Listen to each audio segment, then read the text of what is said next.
Impact 1021 FM. For more information, call 0706 393 5694, 0915 958 1881, or 0902 745 3931. Follow us on our social media platforms at High Impact 1021 FM. Our deals are hotter than the weather itself. Our deals are hotter than the weather itself. Welcome to On Record. Every word matters. What I want to do is to take Nigeria from consumption to production. My name is Mr. Innocent Chuboma. I started by trading on motorcycle spare parts. They really ask, how much is the Nigerian life worth? Policing is everybody's business, not the business of the men on uniform alone. We will establish student loan 4 years course. Must be 4 years course. When you dispense, a pharmacist dispenses a drug to a patient, the name of the drug must be written on the envelope. On Record is a 45-minute program where we discuss the actions, inactions of government, ministries, departments, and agencies, as well as business and health affairs that shape our worldview. Join us 9 a.m. every weekday on your urban lifestyle station, High Impact 102.1 FM. On Record. Every word matters.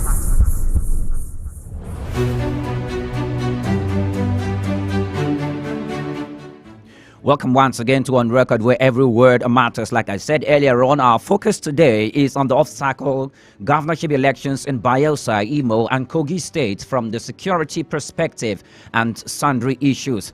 Our guest is online is Shijibomi Adebi Bennett. He's a public affairs analyst, a public commentator, and a political analyst. Good morning to you, Mr. Shijibomi, and welcome to On Record. Good morning. Nice to be here, and good morning to the listeners. It's great to have you this morning, Mr. Shiji. Now, let me take you straight to one from the southern part, one from the southeast, and Kogi State should be in the north central, if I'm not mistaken. So let's talk about the elections. Now, let's start with Kogi State. The result in Kogi State and some of the comments from the contestants after the APC's Usman Ododo was pronounced winner of the polls are the things that we are going to be looking at. APC Usman Ododo scored 446,237 votes. SDP Muri Ajaka scored 259,052 votes. PDP Dino Melaye 46,362 votes. ADP Leke Bejide was 21,891 votes, and Labour Party Adejo Okeme scored 567 votes. Now, Dino Melaye of the PDP is not even the second position. It's not even in the second position from the elections or from the politics of Kogi State. Mr. Shijibomi, did you see that coming? Obviously, it's only people that are not conversant with elections in Nigeria that will be surprised with any outcome. In electioneering in Nigeria, you will be able to know the major contenders. From the outset, every informed political actor or political stakeholder knew that the battle was between two major contenders. Okay. APC Ododo. Okay. And Ajaka of SDP. Because our elections are still fraught with sentiments, tribalism, ethnicity, religion. They're still there. So if we want to wish it away, we're just playing to the gallery.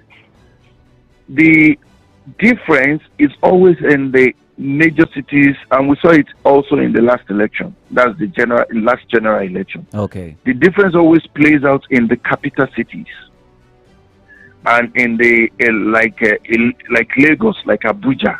Then when it comes to the state level, the capital cities in the states, because these are cosmopolitan areas where you have a lot of visitors, you have a lot of non-indigenous, you have a lot of different tribes combined.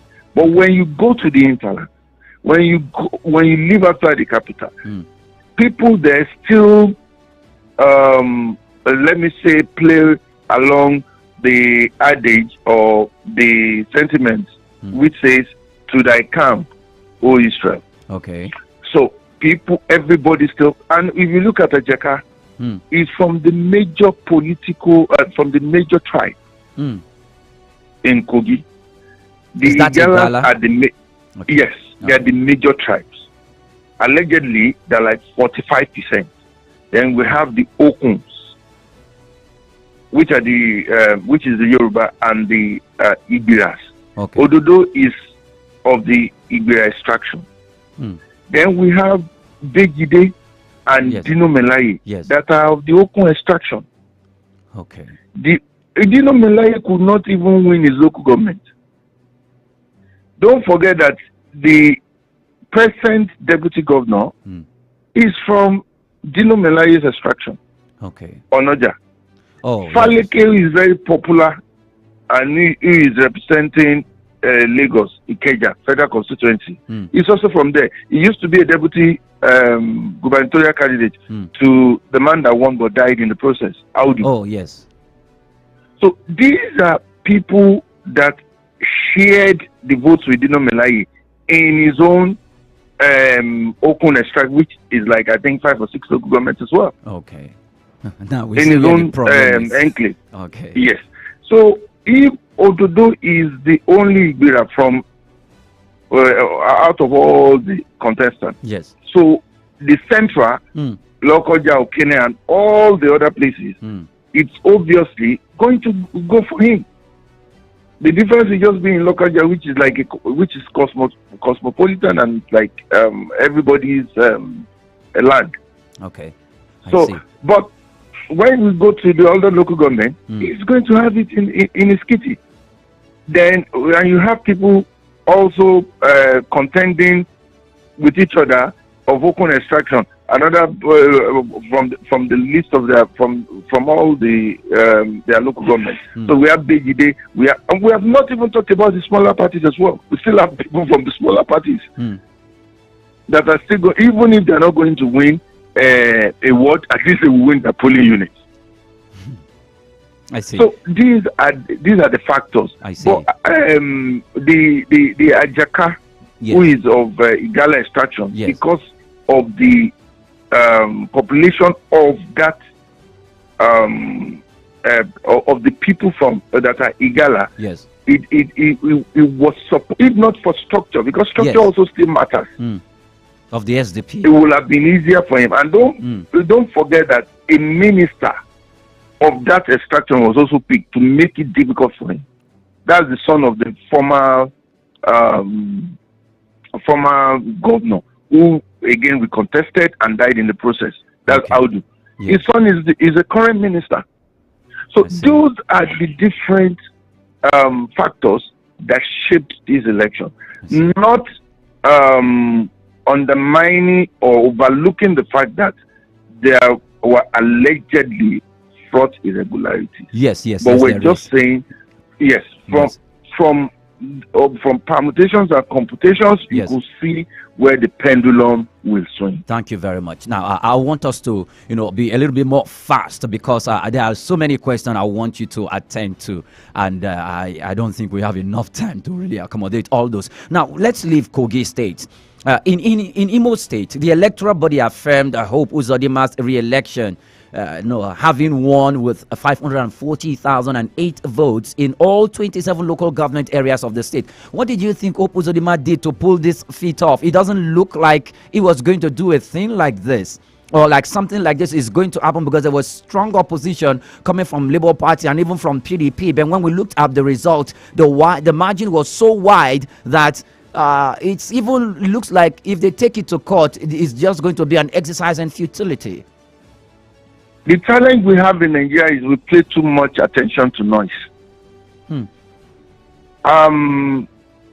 Last week, I think it was last week or the week before the election, I've forgotten the name of this NGO now, a non-governmental organization, highly neutral, very, very objective. They did survey. What's it called now? They did a survey in Imo, and they didn't do the kind of survey that the online survey that everybody was doing during the general election. Okay. They didn't do that. They went. They interviewed minimum of 10,000 people across the local governments, and they went to artisans, public servants, grassroots people, Okada riders, the people that will really come out to vote. Not on the internet, people that have access to data. Okay. I will just click, this is my candidate, and will never go out on that day, but we're watching African Magic. They went to all those people and they got their data and gave Uzodimma 68%. Okay. You can take it. Even though I can't remember the name of the NGO now, NGO. but if you just Google pre-election, what's it called, survey for Imo State, if you bring all those people that did all those things, then if you have followed Imo politics, when you see that the Imo Elders Forum, every stakeholder in Imo State were behind this man, you will ask yourself, what has it done? Is it possible to give everybody money? Then you don't look at the noise. So what did he do actually?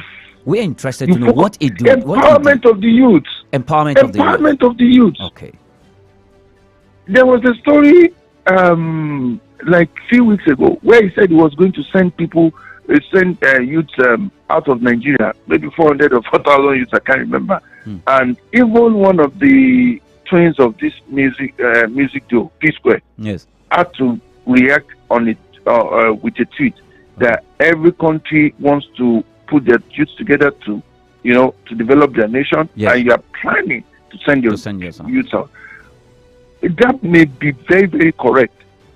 I also align with the perspective of Peter Okoye. Okay. But do you know that that's what those youths want to hear? That's what they want to hear. Okay. All right. He's doing what's it called? IT empowerment, giving them laptops, giving them money. Yes. We heard, and making sure, and he has infrastructure also to show for what he has done. Okay. So politics in Nigeria is easy if you know.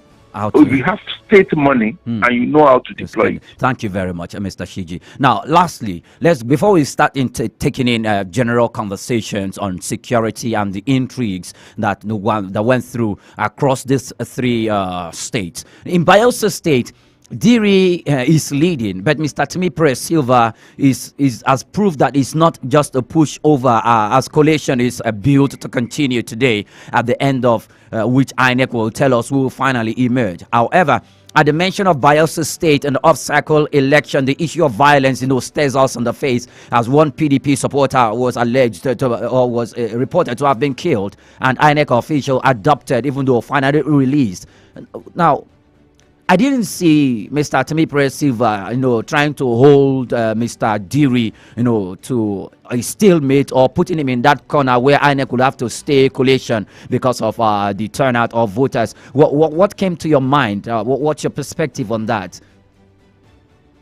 I am surprised that Bayelsa has not been announced. I am surprised that Bayelsa is close to call. For me, I thought Diri was coasting home. Because from every permutation also, Diri, for me, wouldn't have had any problem. You see, when you have state resources and you are contesting an election and you know how to deploy it, for the first time, a former president of this country came out and supported him publicly. Yes. Goodluck Jonathan was alleged to have supported David Lyon the last time, but he didn't come out with public support. He just received APC stakeholders in his house. That was all. But this time around, he said Diri is doing very well and should be allowed to finish his second term. It was a public endorsement, and he went to vote with his wife on the election day. So, and if you look at the APC in Bayelsa State, It's a fragmented party. An APC chieftain campaigning against his party in a PDP political rally, an APC chieftain, not a PDP chieftain. Okay. Casting aspersion on their own gubernatorial candidate has been selfish, as not empowering anybody, as coming from Abuja to just start the ticket and saying all sorts of things. So, and you have not seen the Minister for State for Petroleum, Lokobi, yes, supporting. You've not seen major stakeholders there supporting. So, when you are divided, it's very difficult. The only joker that is being pulled, which I find very surprising, is maybe one or two local governments, namely, in particular, because I know that also, of those riverine areas, they always come out with, be it contrived or real or factual, I don't know, with a lot of. But for you to be able to win, you have to be close on the mainland. If I can call some areas there, there are like 5-6 local governments. You have to be close enough so that the votes coming from those areas, even if, because you cannot turn out vote more than the registered voters anyway. Okay. So you have to be close enough to be able to overtake. So for me, with everything before the election, I thought Bayelsa should have been the first one to be announced that Didi was. So that would be a surprise to me. That is the only one that would be a surprise, and that can now say, okay, even if you are politically savvy, you can still be shamed.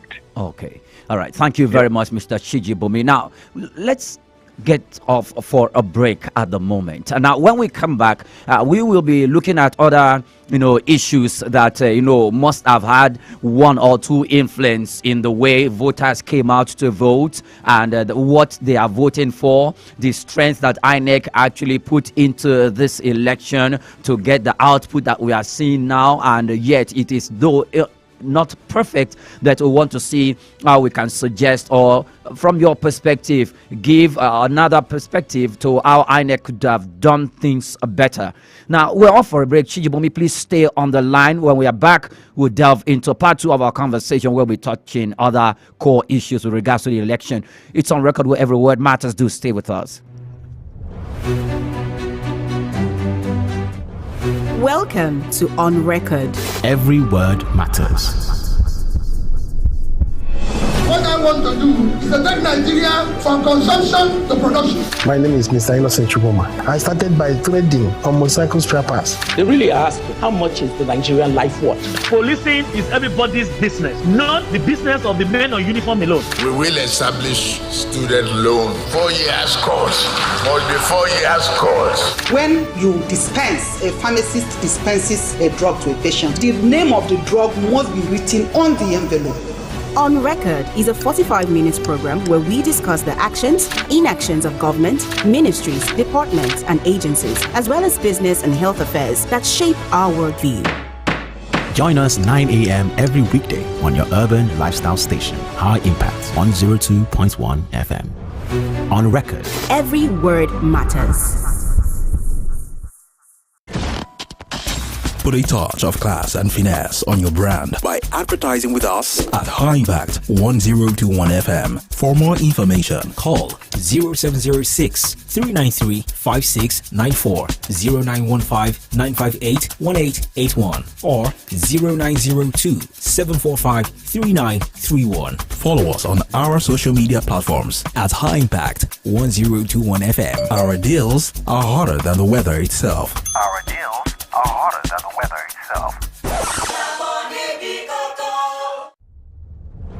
If it's public opinion, expert analysis, information that matters to you, we have it on record. Mondays to Fridays, 9 a.m. on High Impact 102.1 FM. Call us 0700 1021 1021. WhatsApp 0907 224 5018.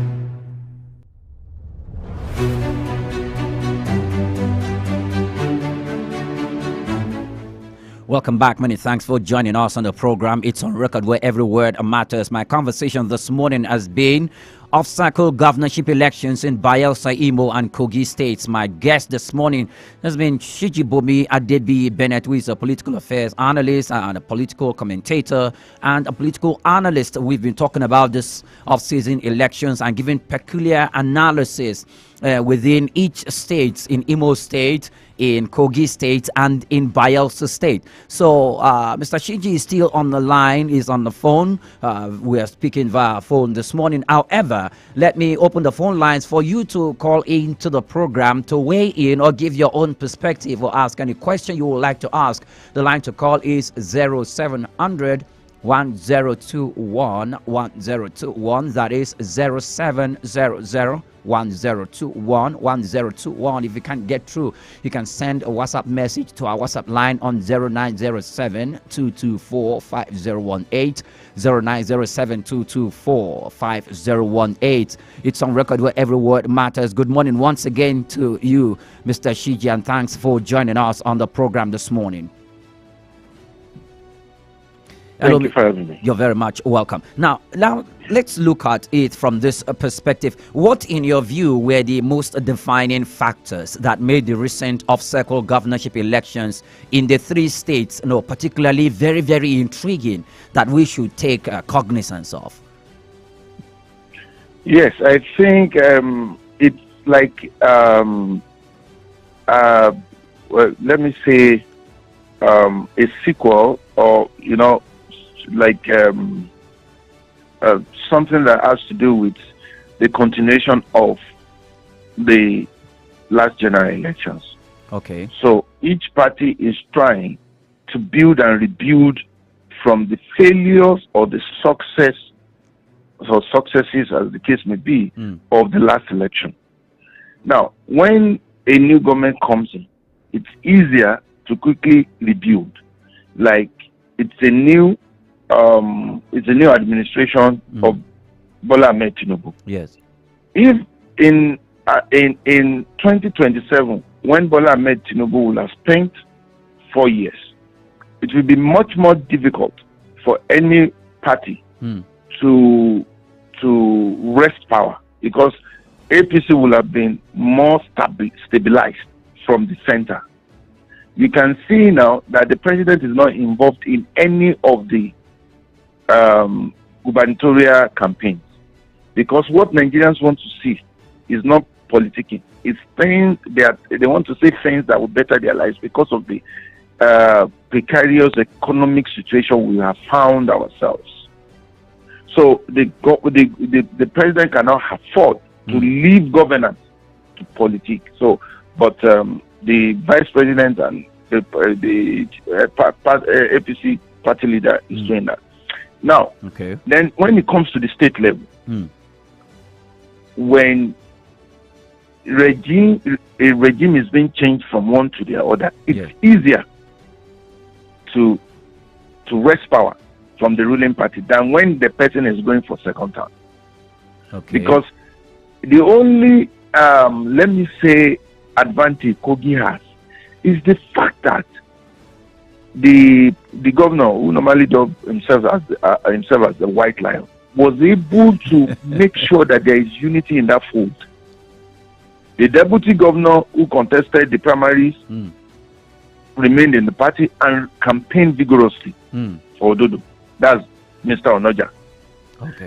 Other party contenders, many of them did not leave the party. So, because by the time it's from one administration to another, people will be disgruntled. There will be disagreement. So people tend to change political parties and make it difficult for the ruling party to win election. So that's another factor. But for the other two states, it's just two factors. Number one, every party wants to rebuild. PDP would like to quickly take charge in Imo again, so that they can rebuild towards 2027. The more states you have, the better for your chances at the presidency in 2027. So that's one. Then number two, the fact that the incumbency, the power of incumbency is very, very, very strong. It's enormous. So as the opposition are trying to rebuild, the incumbent also is trying to, reestablish himself. So those are the things that make them more and more exciting. All right. Now, security played a very crucial role with a significant deployment of human and material resources, most especially when we start talking about the Nigerian police force and how tens of thousands of police officers were deployed to this state. Now, how did this impact, in your own words, how did this impact the electoral drama that ensued in each of these three states? And want to know if it add an extra layer of suspense to the process. In your view, would you say we had an improved security outlook on the three, even given what happened in Bayelsa State? Based on antecedents, yes, this is a major improvement. Okay. Based on antecedents. I was listening to the gubernatorial candidate of the SDP in Kogi yesterday evening when he was complaining about the elections, and he emphatically said that yes, the federal government tried, that they did what they were supposed to do, that the security architecture also was perfect, that everywhere was secured. Yes, he said so. And he said INEC at the general level, that's at the federal level, did what they were supposed to do until the commencement of the election. That it's those personnel that were sent to Kogi. He mentioned the particular personnel, the returning officer. He mentioned them, that those were the people that he believes, compromised. Okay. So that is a player in the game, not even me. So that's an improvement in terms of security. Bayelsa, we've always known, boat capsizing, people upturning the boats of electoral officers and all that. Yes. But we can see reduction in all those. Even the INEC official that was kidnapped or that was abducted was released eventually. So there was security, there was improvement in security. Even Imo, with all the results coming out, did you really see any major issue? No, not at all. Apart from the beating that maybe the LP agent received at the collation center, which was really, really absurd, because the policemen were there. They were supposed to just, even if they were to take him out, they should take charge of the situation and not allow other party agents or members to be beating a party agent. So apart from that, by and large, I think there was real improvement, and it's not surprising because it's an off-season election. And the security agencies had enough personnel. Yes, enough. Okay. Yes, but it's still an improvement on off-season elections in the past as well. All right. Now, but the thing is, there is this call putting the judiciary on the spotlight. This morning, we were talking to Barrister Tunji Abdulhamid about the participation of the judiciary in election matters, in the sense that with the way the court processes went in the Supreme Court and the Court of Appeal in the Electoral Petition Tribunal, where the judicial officers just came and give out the verdict without scolding the Independent National Electoral Commission, INEC, for sometimes the shoddy ways they conducted elections across the state that must have itself, influenced the election outcome itself, and the way they were completely removed from the radar, not scolding them at all. That in itself will breed the trend of, just allowing INEC to do whatever it please if they don't get scolded, most especially by the judiciary, that a lot of persons have seen that they have a very, very big role to play with dictating who actually emerge in the election. Sometimes I find it very difficult to understand our perspective about issues, because the judiciary is the judiciary. They are not on the field, but they're there to receive people's dissatisfaction, petitions, cases, so that people can have hope.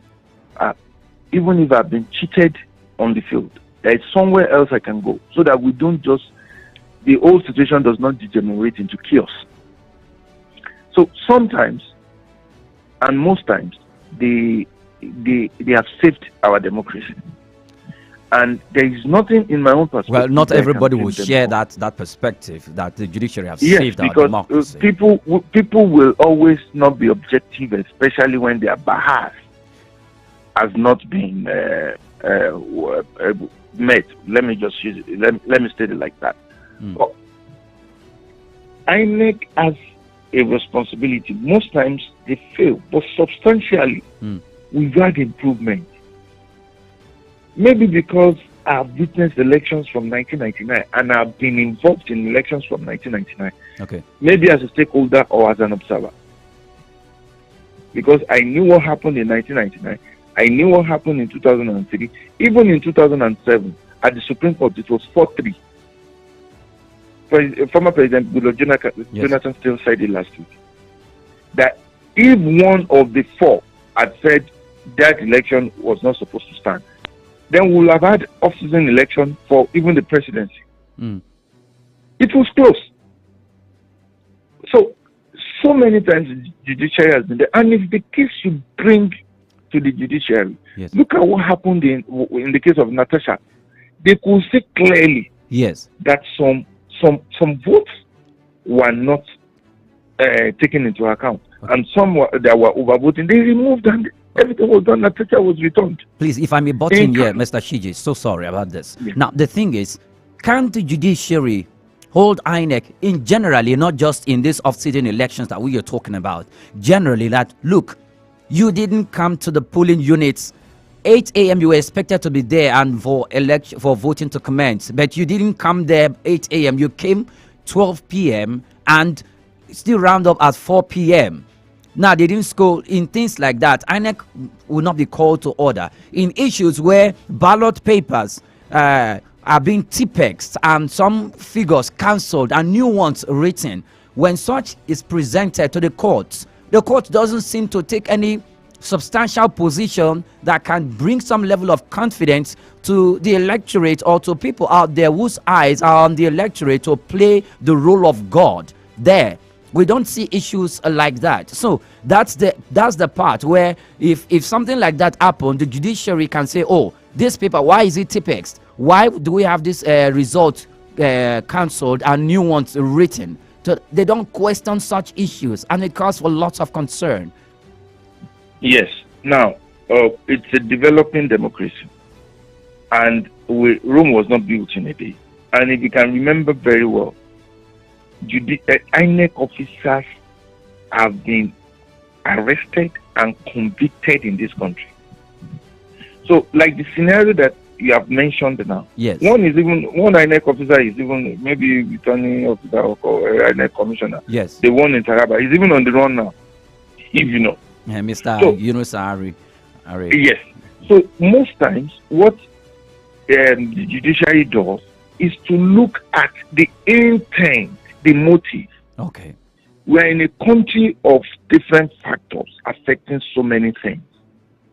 Even your brother could want to go for an interview, and the road will just be blocked on that day unnecessarily.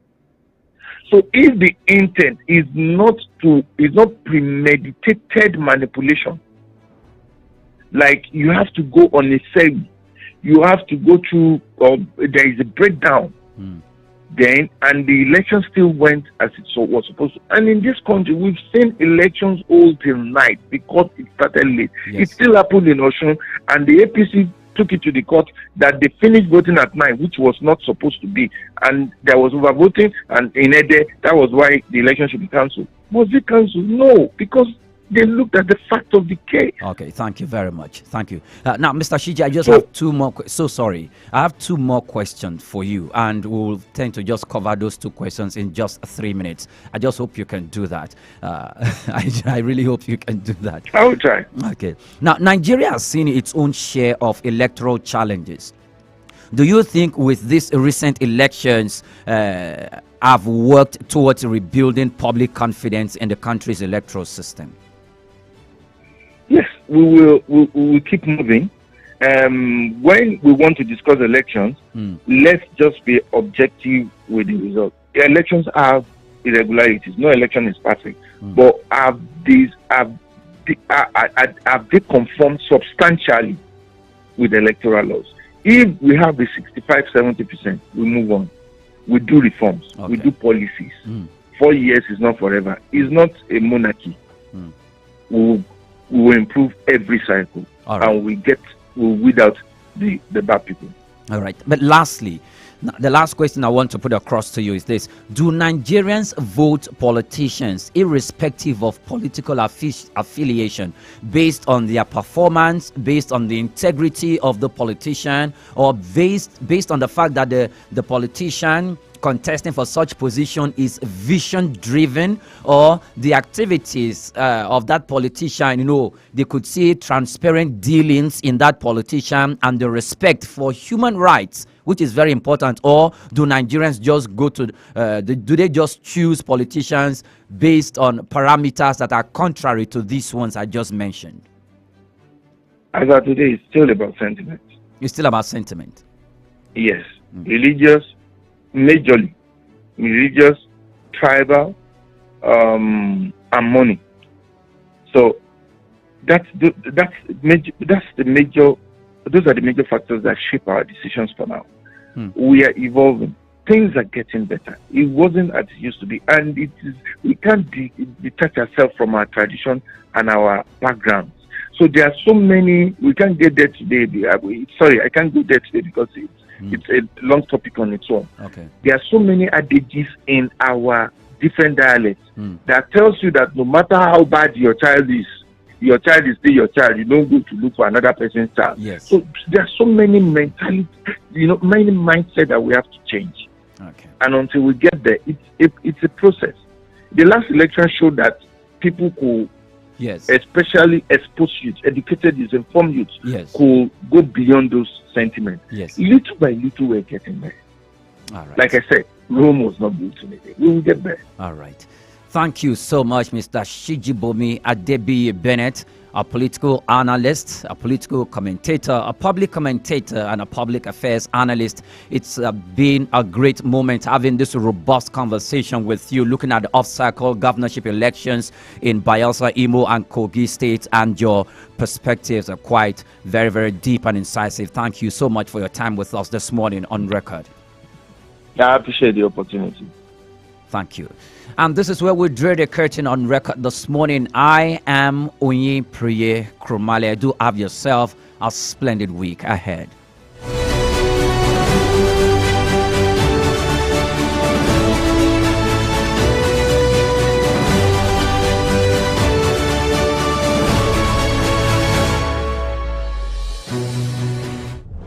If it's public opinion, expert analysis, information that matters to you, we have it on record Mondays to Fridays, 9 a.m. on High Impact 102.1 FM. Call us 0700-1021-1021. WhatsApp 0907-224-5018.